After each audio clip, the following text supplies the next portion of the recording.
Hey friends, we're talking about abundance and having an abundance mentality. If you've never heard of this, think of your money as having two sides of the coin. One is being in scarcity mode, the other is being in abundance mode. So having an abundance mindset means that there's enough to go around, that the world is an abundant and prosperous place, that there's enough food for everybody. So right now there's a lot of things happening in the world. And so I wanted to bring my friend Hillary on to talk about how do you stay in an abundance mindset, not spiral out, not get worried and panicky. Because when we get worried and panicky, we don't make good choices. How do we do that in a time of scarcity? How do we do that in a time where every day we're hearing that the dollar's going to crash or that there's some emergency happening? Every day, if you turn on the news, every day we hear it.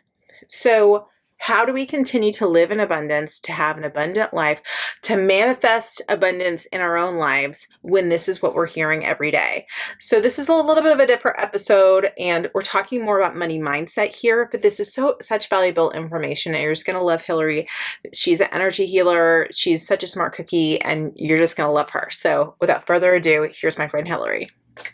Hello, Hillary. I'm so excited to have you here and to talk with you about this concept of abundance and scarcity. I normally talk with people. I talk with people a lot about both the spiritual aspect of money and the more physical, tangible aspect of money. In terms of, like, I have $10. What am I going to do with it?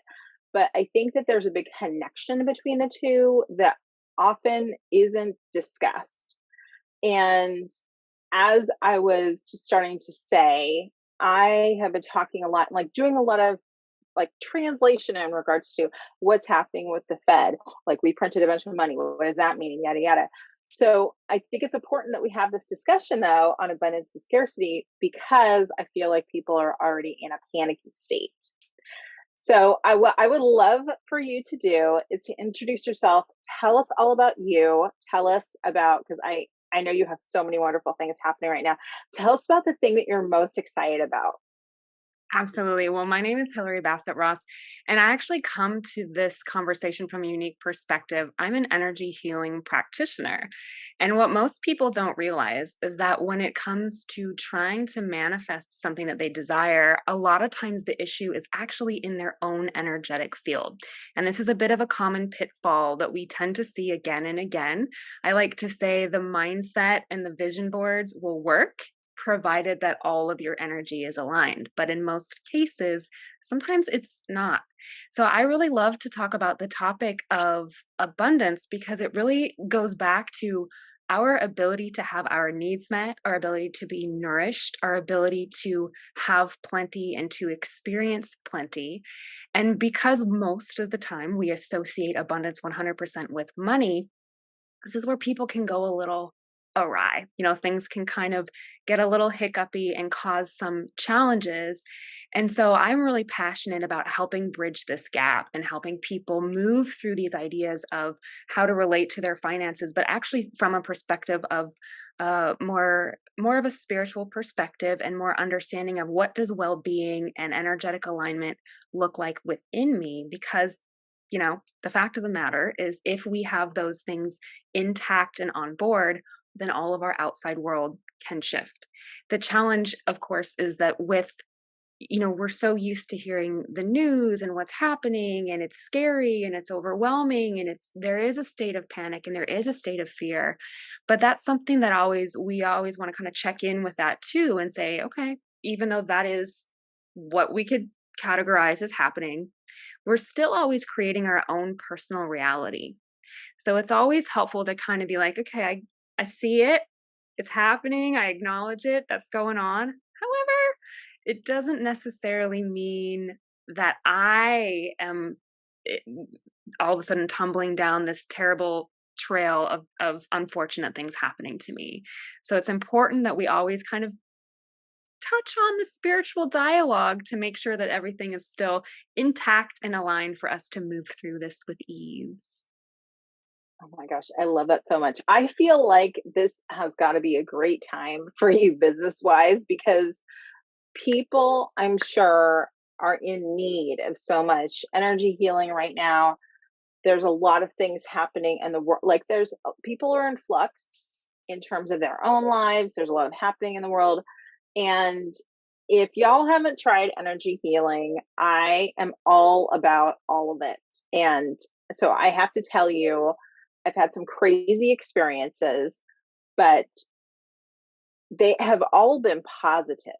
I have always walked out away from a session and be like, whoo, like that. Whoa, I suddenly let down this. I'm not carrying this backpack that weighs 50 pounds anymore. Right. So I think that this is a great time to be offering your services to people because we really, more so than ever before, we need that type of work in our lives. I completely agree. For me as well, when I first experienced energy healing, it was basically what you described. It's like I'd been carrying this heavy backpack and all of a sudden it was gone. And I realized like I have been carrying that around for decades. And then all of a sudden it's not there. And what's left is the true you, like the true part of who you are.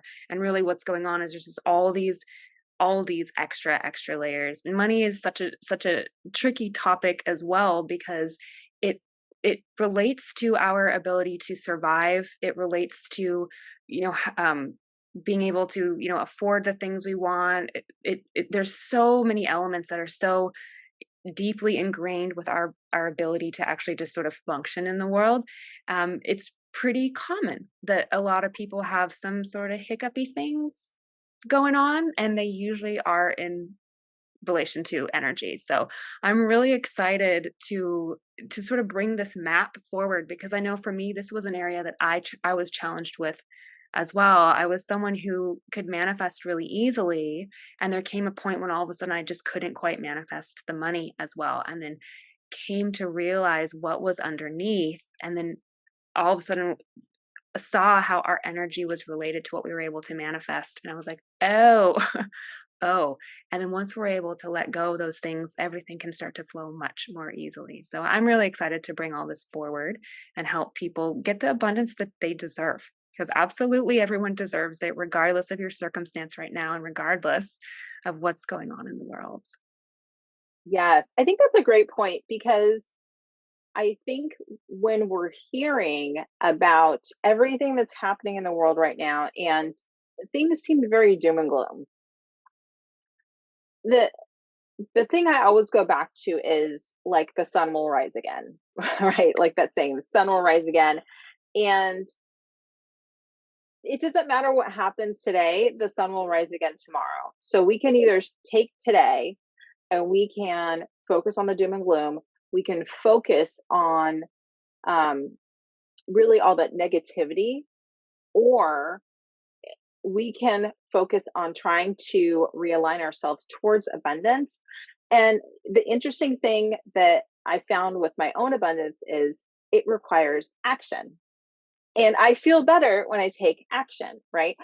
And I think when people talk about manifesting, it sounds really easy. I'm just going to sit on a lily pad and meditate and like things are going to come to me. But really, for a lot of people who are manifestors, it's not just like that, right? It's like you're taking action and maybe you're doing visualization and maybe you're thinking about how is it going to feel when I get this new car that I want or whatever. That is also part of the taking action. So let me ask you, um, how do you think that right now in this weird time where people are on the verge of a freak out collectively is how I think of it. Right now, how do we live in abundance right now and not be scared all the time, not be freaked out and not be worried so much about what's going to happen in the future? So it's a really, really important one to talk about because as we mentioned, it is a personal reality, even though we are inside this giant collective. And this is where things get really challenging, right? Because you're watching the news, it's doom and gloom. Your neighbors are stressed. Your people are passing along their panic, their fear. But the fact of the matter is we really always want to, first of all, make sure we address any panic and any fear. And we want to address those immediately. And that's because if we are starting to go into a fearful state and a panic state, that just tanks your vibration. Like Mm. that's a nosedive. Like that's just an immediate nosedive. And it's not so easy to just be like, I'm fine. Everything's going to be fine. So I have a couple ideas to help you genuinely consciously move through it. So the first thing to remember, well, first of all, the news is famous for the gloom and doom. We know that. We have to also kind of remember, like, okay, how much of this do I want to be pulled into emotionally? And then how much of this can I get the headline, be aware, acknowledge it, see it, but not have this like, oh no, da, da, da, da, da, da. So the first thing is to really kind of figure out where your line is and be aware, like, hey, I don't have to go into this like emotional meltdown because of it.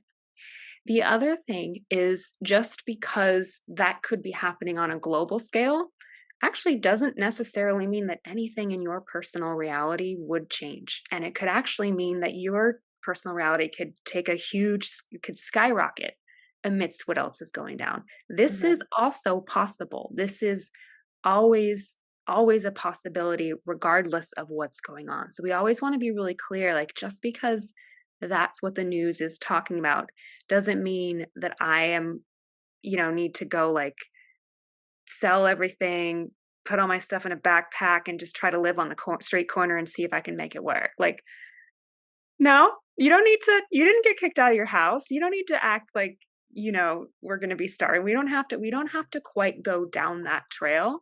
So that's kind of the first piece, is really be aware of yourself and kind of own what's coming up for you, because a lot of times what's coming up is triggering something else. And then we're sort of projecting it onto a current situation Mm. and then sort of going down this rabbit trail of, oh my God, oh my God, oh my God, I can't believe, what am I going to do? Da, da, da, da. When actually they're totally two distinct separate things.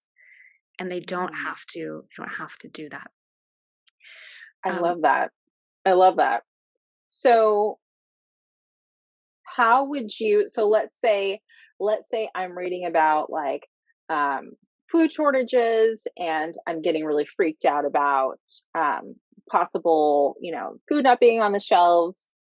What do I go back to? So do I, as someone who, I'm all into the woo, do I meditate? Do I journal? Do I go back to the things that have grounded me in the past? What's your recommendation? yeah, there's a variety of tools, and I love that you brought that one up. So let's use an example too of COVID threw us into such a strange state, and all of a sudden, the world that we knew before just it wasn't there anymore. And I think we all sort of had a moment where that was really scary and that was overwhelming. But I think what we also see is we're at this place now when people say, oh, we got through it. Like it did kind of push and poke, and it kind of made you uncomfortable, and it started to pull some stuff up that, yeah, maybe we needed to look at. But most people really traversed it. So I think there's a few things. One is to also recognize that just because a life circumstance might change for a little bit doesn't necessarily have to totally nosedive everything about your life. So that's just sort of also one piece.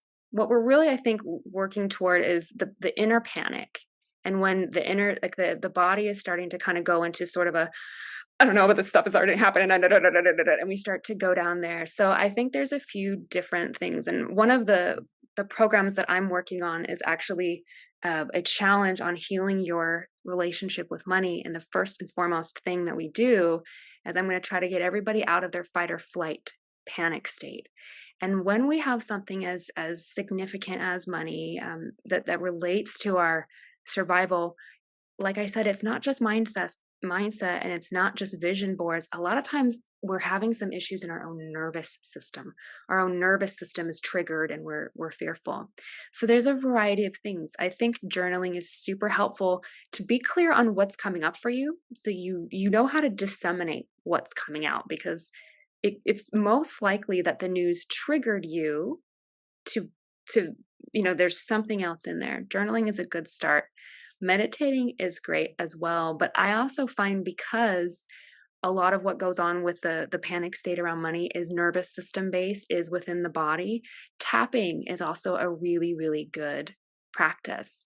I also I'm a big believer in bare feet on the ground for grounding.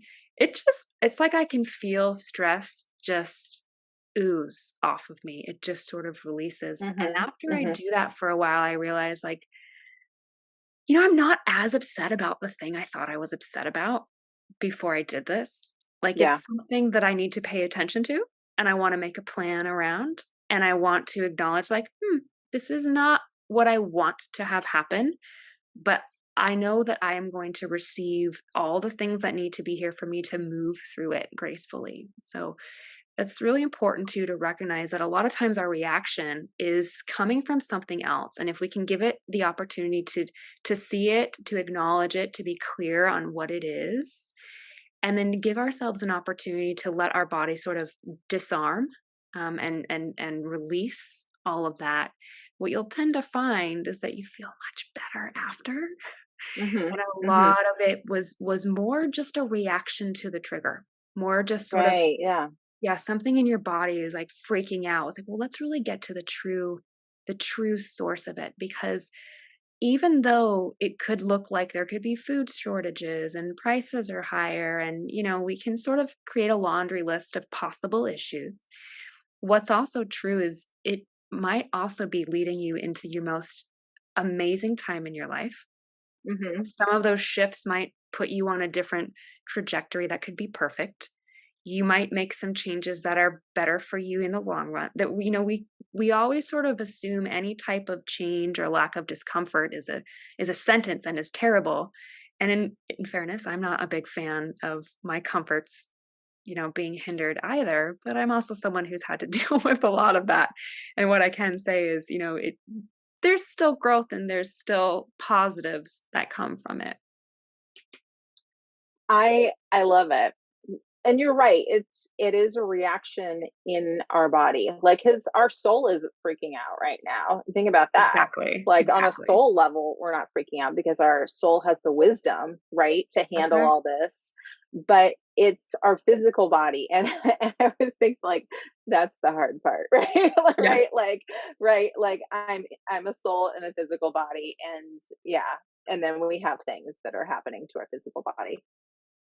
I think that, like, for me, because I thought about the answer to these questions too. For me, I think from a financial standpoint, I think there's never been a better time to figure your money ish out and figure out, like, what is it that's really going on.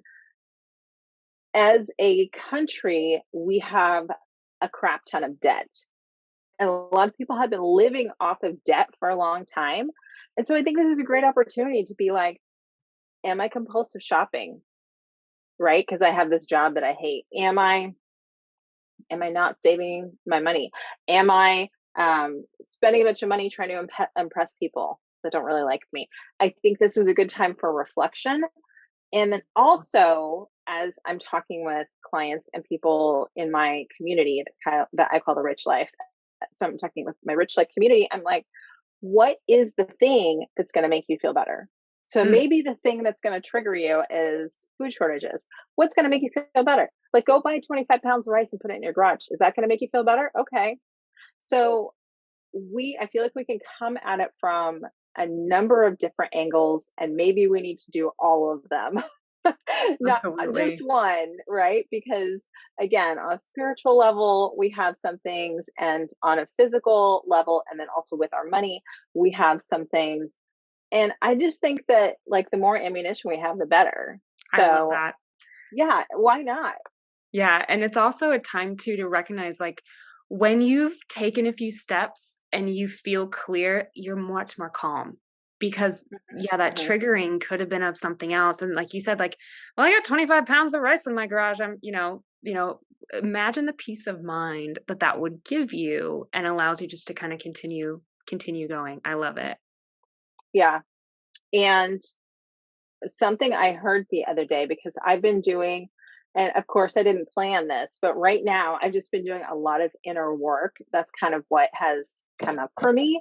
And I heard this question that was so amazing. And this lady asked this question of in a training, and she said, "When was the first time you thought you couldn't get everything that you wanted?" Mm. Oh, dang. Now Okay. we're getting there. I know, right? I was like, oh, okay, we got deep all of a sudden. But I thought it was such a great question to ask yourself too, because that's what scarcity is all about, Hmm. right? I want the thing and I can't have it because of whatever reason. Whew. We're talking about a lot today. I love Yeah, we are. We're going there. Let's go there. I love it. it. So, how do we prepare for these economic times and stay in abundance at the same time? Because what I've found is, like, I can prepare myself for the outside world, right? I can like do all the things, center and ground me and all of that. And then, um, you got other people at the grocery store, like, girl, I can feel your anxiety. Okay, thank you. Keep it over there, right? It's, you have other things happening in the world that then you may throw you off kilter. So how do you um, prepare for that type of situation? Absolutely. It's a really good example of the angry person at the grocery store, and I feel like we've all run into a lot of it.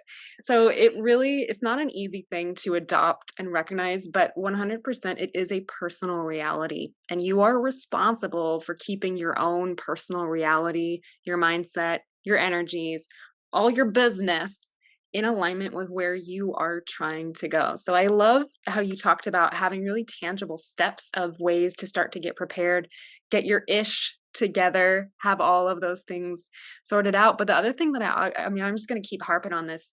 Abundance and an economic slowdown actually aren't correlated. They're actually two distinct things. And I always want to really make sure people pull that apart. And one of the areas that I really focus on are abundance blocks. And what is it that's keeping people from experiencing the abundance they deserve currently? And what we tend to find is there are a handful of things that are in there, and not a single one really has anything to do with what's going on with the economy unless you believe it does.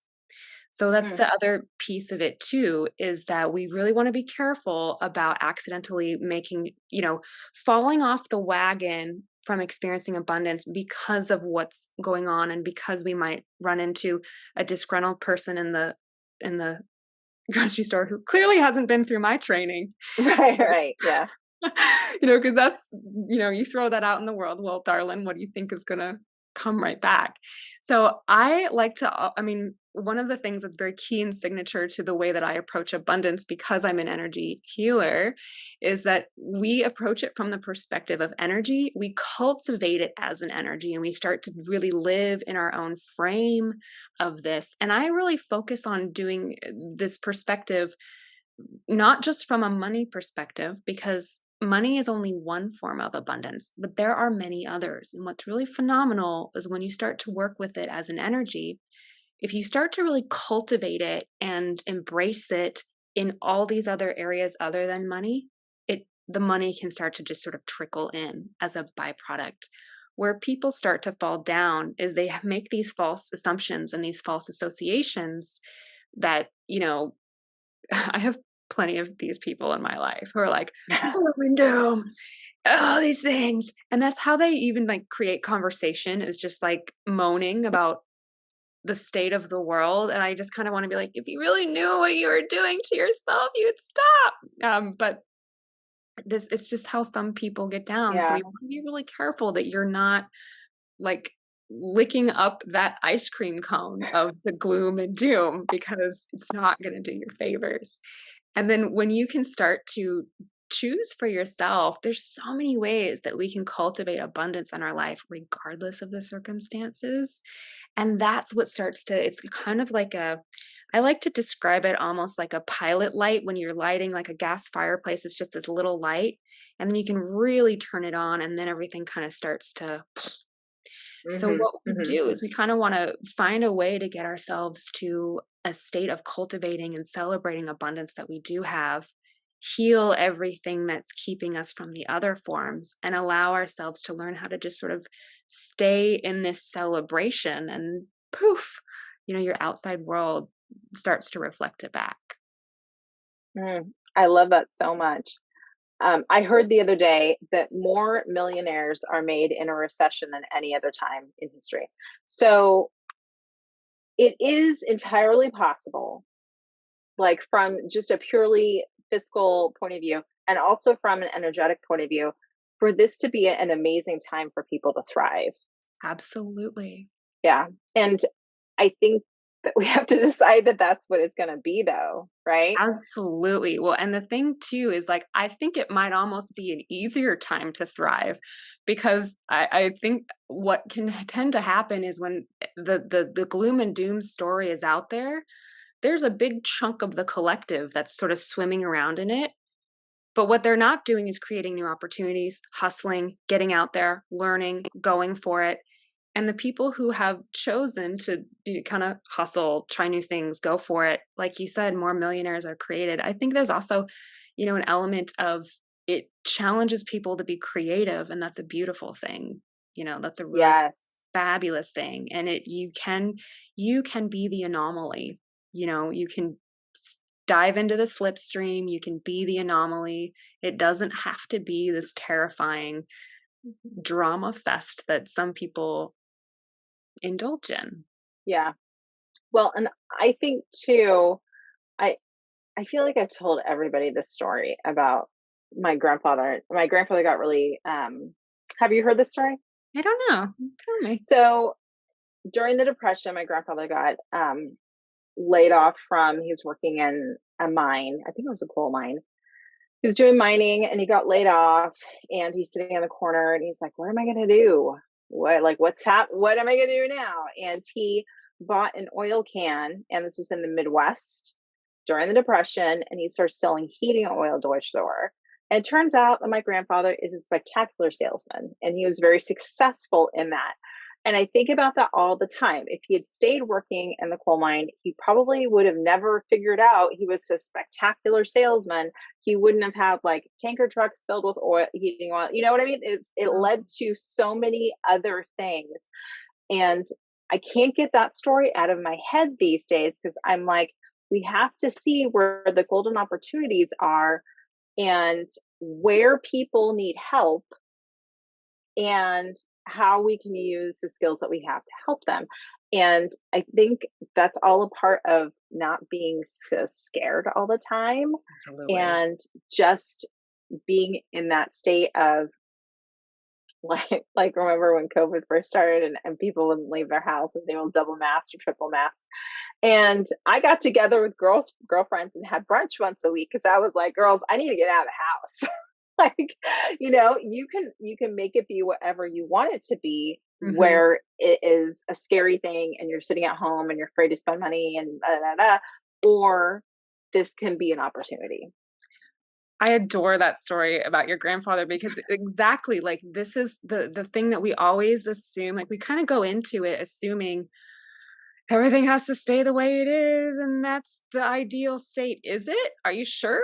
Because maybe actually, he probably did a lot better, selling oil than he Right. did Yeah. in the mine. And like you said, Right. like he never would have known had he not been laid off. So there's always there's always way more to the picture going on, and there's always so many more opportunities than you think. And that is the mindset of abundance, truly. When you recognize, like, I could have a new opportunity. I could try something new. Things could shift and I find a new pathway. There are so many possibilities that can possibly exist. But what happens is when we get fearful and we get panicky, it's sort of like the hood goes over our head and we stare at the ground and we just walk in circles and cry. you know, where Right. Right. where it's like, so, okay, Right. things aren't the way we want it to be. Okay. Okay. Let's figure out a plan. Let's take some steps and start exploring new opportunities. And exactly, like, it could be that this, economic slowdown is precisely what catapults you forward. Right, exactly. This could be a great thing. And I'm a documentary nerd. I love like learning things. I love documentaries. I was watching something on like global supply chains last night when I was making dinner. I thought it was really interesting. And like I was thinking about, wow, it'll be interesting to see how people like do people really come back into their community after this time and find their local sources for, produce, for meat, for whatever. Is that going to be a result of a possible economic slowdown? Because, you know, I assume that your products are going to be cheaper going to a local farm rather than going to a grocery store where it's had to been on a truck forever, right? So I've just been like doing a lot of thinking about those sorts of things. And you are absolutely right. This could be a potential for such an amazing time of prosperity and growth for everybody. But we kind of have to get out of our heads about it too. Exactly. Exactly. And think about how that would, an example too that I love is since COVID, so many more positions are just remote. People are like, oh, we can do this. Like we can make this work. And so think about how many more opportunities are actually now available to people because they can be anywhere. Like that's not a byproduct that before COVID, it you never would have assumed that we would come out of this and there would be some arenas that are just flourishing. And similarly, like you said, imagine how beautiful that would be if all of a sudden people really started to work with their own local communities and that became the habit and that became what was natural and that became what was normal. Maybe, for a little bit, it might be a little hiccupy and uncomfortable, but think about the long-term benefit. So exactly. I think it's a matter of getting out of our heads about it and being open and being flexible and embracing some exciting new things. Some really, really beautiful, positive things could come from an experience like that. I love it. Yes. So before we wrap up, I would love to find out from you. So, what are some quick ways that, like, let's say you're out and about and you're having to experience like panicky people in general? What are some quick ways to um, bring yourself back to that abundance mindset? I would love to hear a couple ideas from you, and I'll tell you what I do too. Absolutely. So I actually like to encourage people to always sort of have their own. It can be in your journal, it could be something you write down, it could be something that you have tangibly that's sort of like your touchstone for, this is, how I'm going out in the world. This is my intention. This is whatever, and something to bring you back. So I know for myself too, sometimes when I'm out with a busy day and I'm in a like crowd, I'm very energetically sensitive. So I'm kind of like, or if I've spent time with a group of people that's not quite aligned with me, it can be a little bit like, whoa, whoa, whoa, whoa. So it's helpful to have sort of your own, I call it a touchstone, but something where you are just clear about this is my intention. This is what I'm putting out in the world. This is what I'm intending to release, to receive. And really also do that before you go into the grocery store. That's a real tip. Actually, this is one of my pro tips is like if you have to go out in public when you're like not sure, always sort of set an intention that it's going to be swift, it's going to be painless, it's going to be a breeze, and I'm going to be so relieved at how deliciously easy that was. You would be blown away how like when you practice this, it makes your errands just like, oh, you're like, wow, it kind of becomes a game. It's like, oh, that was pleasant. Oh, that was good.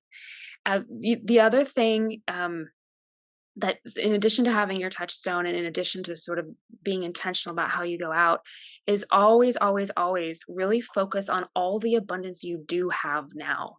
And it's a practice to really be aware and to acknowledge all the many forms that it comes in, because what this is like an energetic trick that I do, because what happens is there's a part of you that's like, oh, this is more expensive.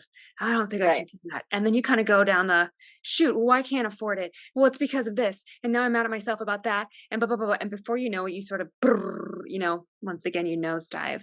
But something happens when you're like, oh my gosh, I have this and I've got that and I've got this and I've got that. So you'll notice that there's something different about your energy. So one kind of like tanks you, and the other one kind of like expands you and you feel more open. So it's a big piece of the work that I do is to really help people cultivate and celebrate all the different ways. I mean, we're talking silly things, guys. Like, how many pairs of shoes do you have? You probably have an abundance of shoes. I do. How many options are there on Netflix? There's a lot. Like, that's an abundance. How many books are out there to teach you cool new things? Like, it's endless. There's so many forms of abundance that we all can access at our fingertips, but we're too busy being frustrated about one form that is actually usually rooted in some type of personal trauma, and then we just sort of loop in it.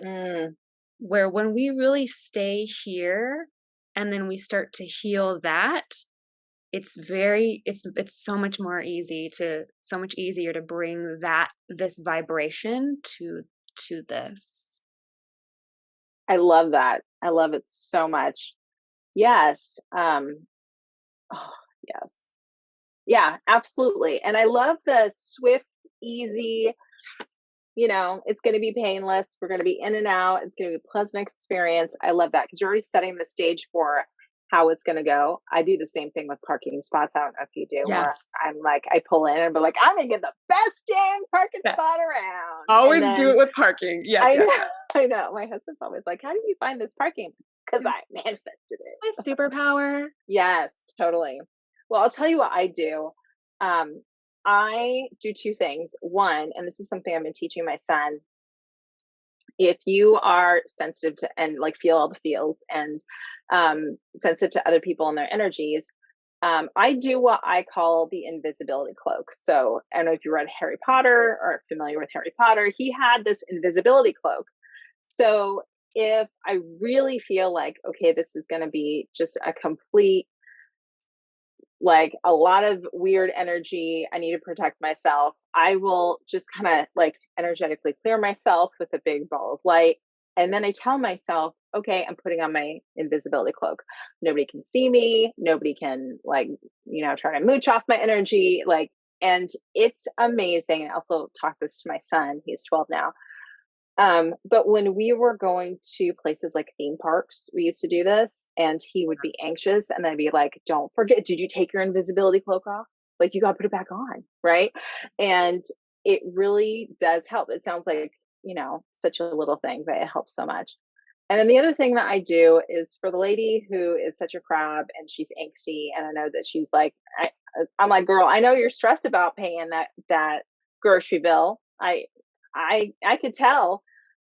I just send her some love, and I envision like pink hearts just smacking her in the face. And I'm like, I'm just going to send some love to her because she needs it today. She needs it. Yeah, I Yeah. love that.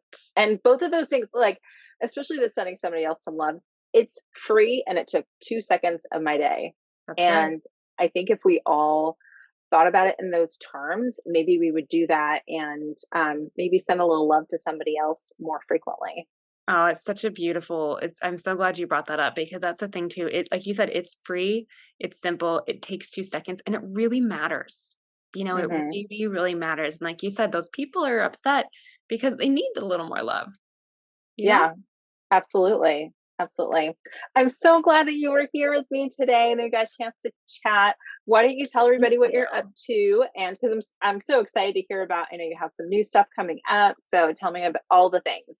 Absolutely. So I am an energy healing practitioner, and one of the areas that I really focus on is helping you clear abundance blocks. It is definitely something that you want to take a look at when you are challenged with that arena. And a lot of times it's just some energetic stuff that got stuck in there. So that's something that people can reach out to me and book, and that's at HillaryBassettRoss.com. And I'm excited because I have an upcoming challenge on healing your relationship with money, where we really go in and we do some of the somatic healing and we really get into some of those layers and identify what could be going on. It's one of those things where I think for those who are experienced manifestors, you'll find that there are some people who really can manifest money, and then there's some people that sort of find themselves hitting a wall. And I was someone who was hitting the wall, and having this background plus this experience plus all of this, I couldn't figure out what the map was. Like, why is it working in some cases and why is it not working in others?